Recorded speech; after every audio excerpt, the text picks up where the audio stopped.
Students, अब हम आगे इक्वेशंस को सॉल्व करना पड़ेंगे मैट्रिसेस में।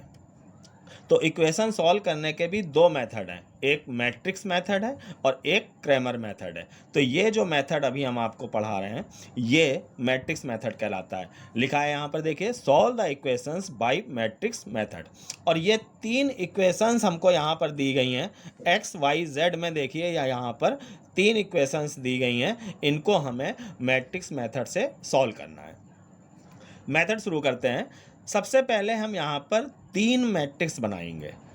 एक ये मैट्रिक्स हम बनाएंगे 3×3 ऑर्डर की एक्स वाई जेड के कॉफिशिएंट से। देखिए यहाँ पे पहली इक्वेशन में 2 1 1 ये कॉफिशिएंट है, तो ये पहली रो हो गई। फिर दूसरी इक्वेशन में देखिए 1 -2 -3 ये दूसरी रो हो गई इसकी। और तीसरी इक्वेशन में देखिए एक्स वाई जेड के कॉफिशिएंट्स हैं 3 2 4 ये तीसरी इक्वेशन हो गई।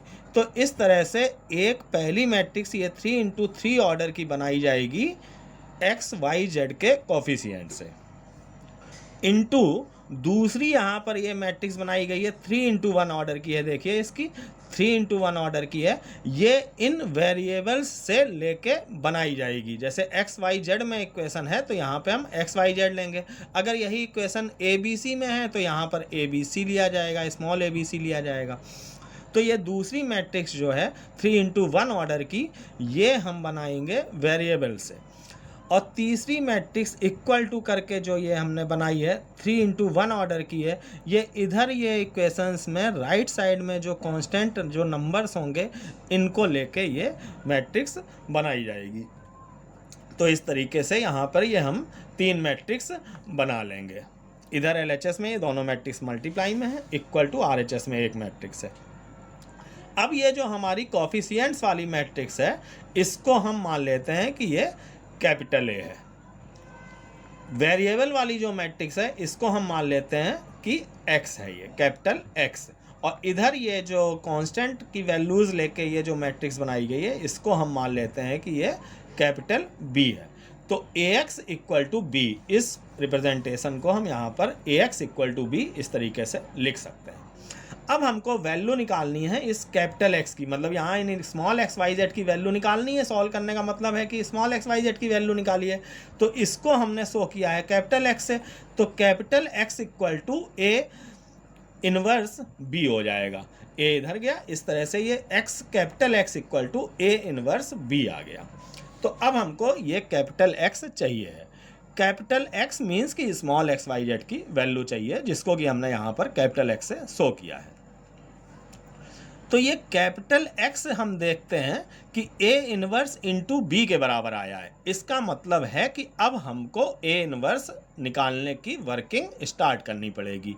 A इनवर्स निकाल के हम लास्ट में B में इसका मल्टीप्लाई कर देंगे। B हमारे पास है, देखिए ये, तो बस X की वैल्यू आ जाएगी। फाइनली अब आप इतना समझ रहे होंगे कि हमको A इनवर्स निकालने की वर्किंग करनी है।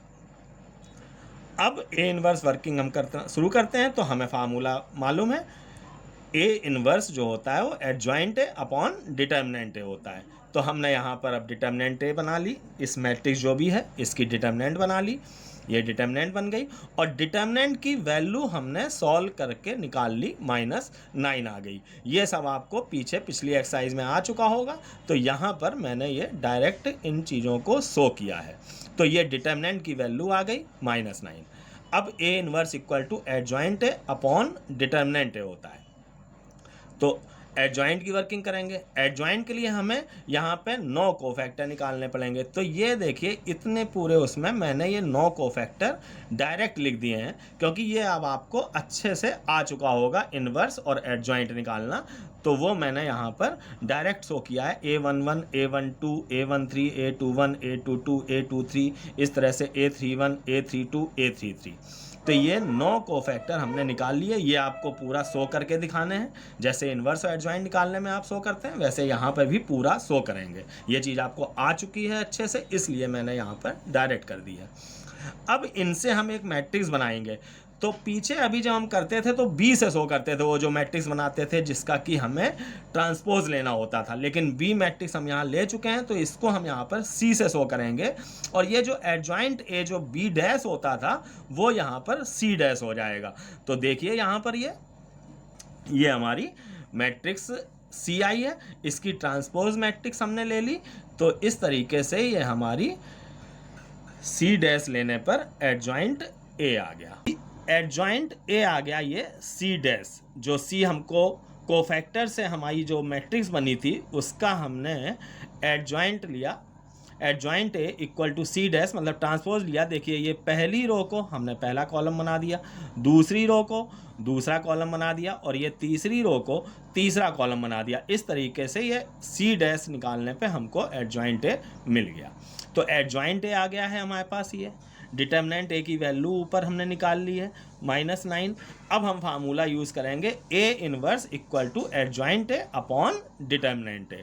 तो डिटर्मिनेंट ए की वैल्यू -9 है तो -1/9 लिख दिया, और ये रहा इतना एडजॉइंट ए, ये हमने जो एडजॉइंट ए था ये लिख लिया है। तो इस तरीके से ये हमारी ए इनवर्स की वैल्यू आ गई। अब ए इनवर्स की जो वैल्यू आई है इसमें -1/9 बाहर है, अभी हम 9 -9 से डिवाइड करना होता है हमको, वो अभी हम नहीं करेंगे, वो हम लास्ट में करेंगे। पहले अब देखिए हम इस इक्वेशन में आते हैं, यहाँ पे x is equal to A inverse B है। अभी दरअसल हमको ए इनवर्स में बी का मल्टीप्लाई करना है, तो ए इनवर्स में हमको बी का मल्टीप्लाई करना है। तो अभी अगर हम यहाँ पर -9 अंदर ले जाएंगे तो सब अपॉन में आ जाएंगे नंबर, तो ये मल्टीप्लाई हमारे लिए कठिन हो जाएगा। तो पहले हम ए इनवर्स और बी का मल्टीप्लाई कर देंगे, उसके बाद इस -9 का अंदर सब में डिवीज़न करेंगे। इस चीज़ का विशेष ध्यान रखिएगा आप। तो अब ये हमारी वैल्यू रही ए इनवर्स की, इतना ये हमारे पास ए इनवर्स है। अब हम आते हैं ये इक्वेशन 1 जो हमने बना के छोड़ी थी कि x equal to A inverse into B. तो अब हम यहाँ पे 9/1, ये बाई 1 है समझिए, इतना मैं लिख देता हूँ यहाँ पे 9/1। अब यहाँ पर ये इतना हो गया, ये ए इनवर्स देखिए, इतना ये ए इनवर्स है जो ऊपर हमने निकाला था, और इंटू बी, बी हमारी थी ये 115।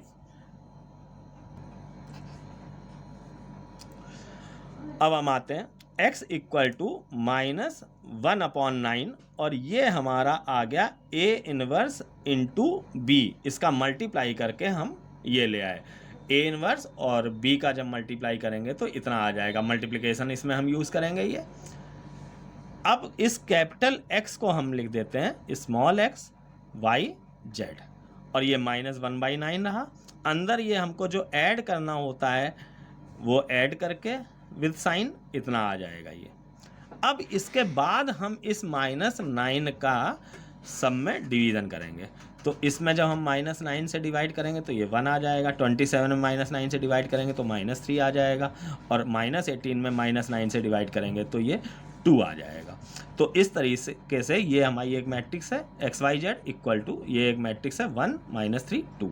अब हम जब कंपेयर करेंगे तो x इज इक्वल टू 1 आ जाएगा, y इक्वल टू -3 आ जाएगा, और z इक्वल टू 2 आ जाएगा। इस तरीके से ये हमारा आंसर आ जाएगा। स्टूडेंट्स, अब हम आते हैं इक्वेशन सॉल्व करने के दूसरे मेथड पे, जिसको कि क्रैमर रूल या क्रैमर मेथड बोलते हैं। लिखा है यहाँ पे देखिए, solve the following equations bye Cramer's rule. Equations पिछले मेथड की तरह देखिए, यहाँ पे ये 3 इक्वेशंस हमको यहाँ पर दी गई हैं। अब इसको सॉल्व करना है हमको क्रैमर रूल से।